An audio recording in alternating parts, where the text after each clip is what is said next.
தியேட்டரில் என் மகனின் படத்தை பார்த்து கொண்டிருந்த எனக்கு அழுகையை அடக்க முடியவில்லை. என்ன புரியவில்லையா? என் மகன் சிவா புகழ்பெற்ற நடிகன். அவனின் படத்தை தியேட்டரில் பார்க்கத்தான் மகிழ்ச்சியோடு யார் கண்ணிலும் படாமல் படம் ஆரம்பித்தவுடன் இருட்டில் தியேட்டருக்குள் வந்து பார்த்து கொண்டிருக்கிறேன்.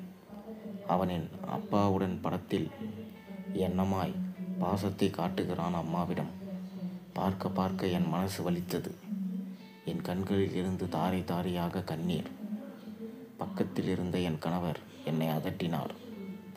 தெரியும், நீ எப்படிதான் உணர்ச்சி வசப்படுவாய் என்று. யாராவது அடையாளம் தெரிந்து கவனிக்கப் போகிறார்கள். என் மானத்தை வாங்காதே. நான் அழுதது படத்தில் என் மகன் நன்றாக நடிக்கிறானே என்பதற்காக பெருமைப்பட்டு வந்த ஆனந்த கண்ணீர் அல்ல. படத்தில் நடிக்கும் அந்த அம்மாவிடம் அவன் காட்டும் பாசத்தில் ஒரு கடுகளவு கூட இப்போது அவன் என்னிடம் காட்டுவதில்லையே என்ற என் ஆதங்கம் அழுகையாய் மாறிவிட்டது.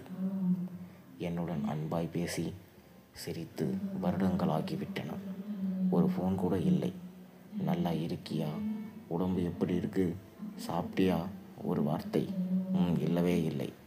என்னுடன் பேச அவனுக்கு நேரமே இல்லை. அவ்வளவு பிஸி. ஒரே ஊரில் தான் இருக்கிறோம். சென்னையில் அவன் மனைவியுடன் தனியாய் வசிக்கிறான். 3 மாதங்களுக்கு ஒரு தடவை கூட வீட்டுக்கு வந்து எங்களை பார்க்க அவனுக்கு நேரமே இல்லை.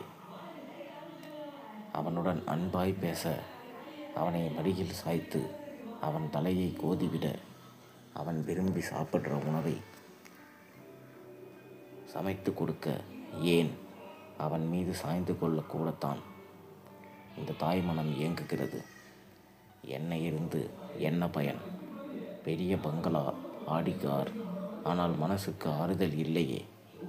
பேர குழந்தைகளை கூட பார்த்து கொஞ்சுவது அரிதாகிவிட்டது.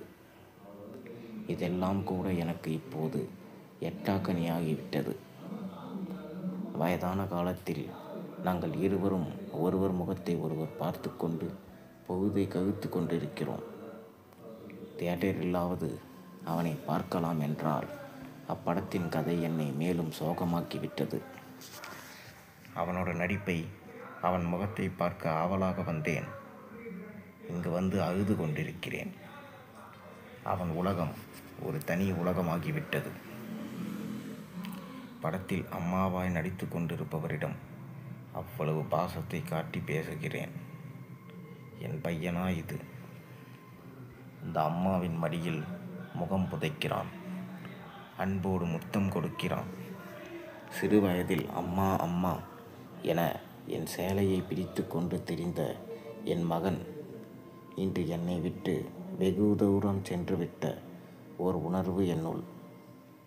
நான் ஃபோன் செய்தால் வை ஃபோனை, வேலை இருக்கு என்று கூறும் அவனின் பேச்சு என் ஆழ்மனதினை என்னவோ செய்கிறது. இன்று அவனின் இத்தகைய நடிப்பினை பார்க்கும்போது என்னால் ஜீரணிக்க முடியவில்லை.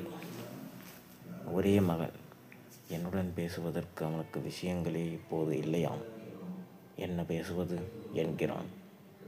அப்படி ஆகிவிட்டது தாய் மகன் உறவு. படத்தில் நடிக்க தனக்கு வாய்ப்பு கிடைக்கவில்லையே என என் மடியில் படித்து அழுத என் மகன் இப்போது உன்னுடன் பேச என்ன இருக்கிறது என கேட்கிறான். 6 மாதங்களுக்கு பிறகு போன வாரம் வீட்டுக்கு வருவதாய் மருமகள் ஃபோன் செய்திருந்தாள். பிறகு ஒரு வேலை வந்துவிட்டது என கூறி வரவில்லை. அந்த மன அழுத்தத்திற்கு பிறகே இன்று ரிலீஸ் ஆனது என மகதின் படத்தை முதல் நாளே வந்து பார்க்க வேண்டும் என்ற ஆசையிலும் ஆவலிலும் இங்கு வந்தேன். ஆனால் என்னால் படத்தை ரசித்து பார்க்க முடியவில்லை. மனது கிடந்து தவிக்கிறது. சிவாவின் அம்மா நான். என் பக்கத்தில் தெரிந்தால் சூழ்ந்து கொள்வார்கள் என்பது எனக்கு தெரியும். அதனால் அழுகையை அடக்கி கொண்டு படம் முடிவதற்கு முன்பே கிளம்பி விட்டோம். வீட்டிற்கு வந்த எனக்கு இரவு சாப்பாடு பிடிக்கவில்லை. இரவு முழுவதும் தூக்கம் வரவில்லை. படத்தில் எனது மகன் சிவா அந்த நடிக்கும் அம்மாவுடன் பேசிய விஷயங்கள் திரும்ப திரும்ப என் மனக்கண் முன்னே வந்து கொண்டிருந்தது. சிவாவின் அப்பா நான் அழுவதை பார்த்து எனது உணர்வுகளை உணர்ந்து சிரித்து கொண்டிருந்தார். லலிதா, இத்தனை வருஷம் கழித்தும் உன்னிடம் உன் மகன் அன்பு காட்டவில்லை, ஃபோன் செய்யவில்லை, உன்னை வந்து பார்க்கல அப்படின்னு எவ்வளவு வருத்தப்படுறியே. அவன் எவ்வளவு பிஸியான நடிகன், அவனுக்கு எவ்வளவு ரசிகர்கள், எவ்வளவு நண்பர்கள். அவனோட வேலை அது. அதை அவன் செய்துதான் ஆகணும். இந்த சினிமா இண்டஸ்ட்ரியில் அவன் கால் ஊன்ற எவ்வளோ கஷ்டப்பட்டான் என உனக்கே தெரியும் லலிதா. நீயே அவனோட படம் நல்லா ஓடணும்னு கோவில் கோயிலாக போய் வேண்டிக்கிட்ட. அப்போது நீ போகாத கோயிலே இல்லை. அவன் படம் மிகப்பெரிய வெற்றி அடையணும் என்று திருப்பதிக்கு போய் மொட்டை கூட அடிச்ச நீ, ஞாபகம் இருக்கா? அவனும் மிகவும் கஷ்டப்பட்டு தான் இந்த நிலைமைக்கு வந்திருக்கான். அப்படி கஷ்டப்பட்டு கிடைச்ச பெயரை அவன் நிலைநாட்டணும்னா வேண்டாமா? உன் கூட பாசம் இல்லாமல் இல்லை, அம்மா தானே, அப்புறம் பேசிக்கலாம் என்ற உரிமை, பிறகு சமாதானப்படுத்திக்கலாம் அப்படின்னு நினச்சிக்கிட்டு இருப்பான். அவனுக்குன்னு ஒரு குடும்பம் இருக்குது. பொண்டாட்டிக்கு கூட பேசுவானா? குழந்தைகளை கவனிப்பானா? இல்லை நடிக்கிறத பார்ப்பானா? அவன் ரசிகர்களோட கேள்விக்கு பதில் சொல்வானா? ரசிகர்களை மதிக்கவில்லை என்றால் அவ்வளவுதான். எவ்வளோ விஷயங்கள் இருக்கு லலிதா. அழுகிறதை விட்டு விட்டு புரிஞ்சுக்க ட்ரை பண்ணு. இந்த வயதில் நீ எப்படி நினைச்சேனோ மருமகளோட நிலைமையை பாரு. மருமகள் கூடவும் பேசுவதற்கு அவனுக்கு நேரமே இல்லை. எல்லா குடும்ப வேலைகளையும் அவன் தலை மேலே போட்டுக்கிட்டு பண்ணுறான். அங்கே சினிமாவில் உன் பையன் காதல் காட்சியில் நடிக்கும்போது அதை பார்க்குற மருமகளோட மனசு எப்படி இருக்கும்னு நினச்சி பாரு. அப்பாவுக்கு நம்ம கூட டைம் ஸ்பெண்ட் பண்ண நேரம் இல்லையே என என்னும் பிள்ளைங்களோட மனசை நிலைமையை நினச்சி பாரு. நம்ம அப்பா நம்ம ஸ்கூலுக்கு வரதில்லை, மற்ற அப்பாக்கள் மாதிரி இருக்கிறதில்ல அப்படின்னு அவங்களுக்கு எவ்வளவு ஏக்கம் இருக்கும். நம்ம மருமகளுக்கு எவ்வளவு மனசு கஷ்டமாக இருக்கும். மருமக பிள்ளைங்க அவங்களோட வேதனையை பார்க்கும்போது உன்னுடைய வேதனை ரொம்ப சிறியது லலிதா. லலிதாவின் மனசில் லேசானது, புத்தியில் கொஞ்சம் உரைத்தது. பொதுவாக அவனுடன் ஃபோன் பேச எனக்கு தயக்கம். அவனே அம்மாவிடம் பேசவில்லையே என்ற ஆதங்கம் என்னுள். என்ன செய்ய? இப்போ நானே அவனுக்கு காலையில் ஃபோன் செய்தேன். தூக்க கலக்கத்தோடு ஃபோனை எடுத்த சிவா, என்னம்மா, எப்படி இருக்க என்று சொன்னான். மறுபடியும் என் கண்களில் நீர் முட்டியது. சமாளித்து கொண்டு, போன வாரம் நீங்கள் வீட்டுக்கு வரேன்னு சொல்லிட்டு நீ வரல. நாளைக்கு கண்டிப்பாக வீட்டுக்கு வா சிவா, சரியா? நேற்று தியேட்டரில் போய் உன்னோட அந்த வைராக்கியம் என்ற படத்தை நானும் உன் அப்பாவும் சென்று பார்த்தோம். அப்படியா? எப்படி என் நடிப்பு நல்லா இருந்துச்சா?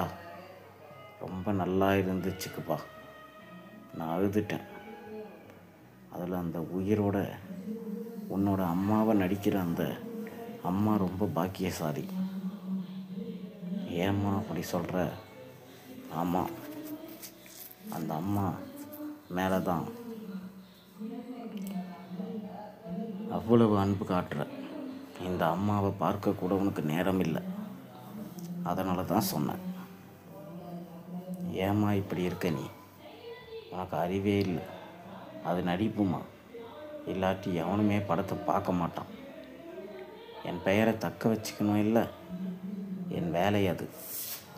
அம்மா, என்னோட உண்மையான அன்பு உன் மேலே தாம்மா. ஞாயிற்றுக்கிழமை கண்டிப்பாக வருவோம்.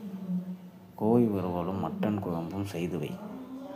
வந்து உன் சமையலை ஒரு புடி பிடிக்கணும். உன் கையால் சாப்பிட்டு ரொம்ப நாள் ஆச்சு. நான் அழும் சத்தம் அவனுக்கு கேட்டுவிடக்கூடாது என்பதற்காக உடனே ஃபோனை கட் செய்துவிட்டு கண்ணீரை துடைத்தேன். நான் சகஜ நிலைக்கு வர அரை மணி நேரம் ஆனது. சிவாவின் அப்பா என்னை கிண்டல் அடித்தார். என்ன மகனோட பேசியாச்சா? மனசு சமாதானம் ஆயிடுச்சா? இதுதான் நிஜம், அது சினிமா. உன் மருமகள் பரவாயில்லை, சினிமாவை சினிமாவாய் பார்க்க கற்றுக்கொண்டு விட்டாள். முன்னால் அது முடியவில்லை. தாய் மனம் தவித்தாலும் இப்போதைக்கு என் மனம் கொஞ்சம் அமைதியானது. ஆம், அது சினிமா. இந்த கதையிலிருந்து உங்களுக்கு என்ன தெரிஞ்சது? மறக்காமல் கீழே கமெண்ட்டில் சொல்லுங்கள். மேலும் சேனலில் போடுற ஒரு வீடியோஸ் முடிச்சுன்னா மறக்காமல் சேனலுக்கு சப்ஸ்கிரைப் பண்ண, லைக் பண்ணுங்கள், பெல் ஐக்கனை ப்ரெஸ் பண்ணுங்கள். அப்போ தானே போகிற வீடியோஸ் எல்லாம் உங்களுக்கு நோட்டிஃபிகேஷனாக வந்து சேரும். நாளைக்கு ஒரு நல்ல அருமையான கதையோடு உங்களை சந்திக்கின்றேன். அதுவரை உங்களிடம் விடைபெறுகின்றேன். இந்த கதையை உங்கள் நண்பர்களும் பகிர்ந்து கொள்ளுங்கள். நன்றி, வணக்கம்.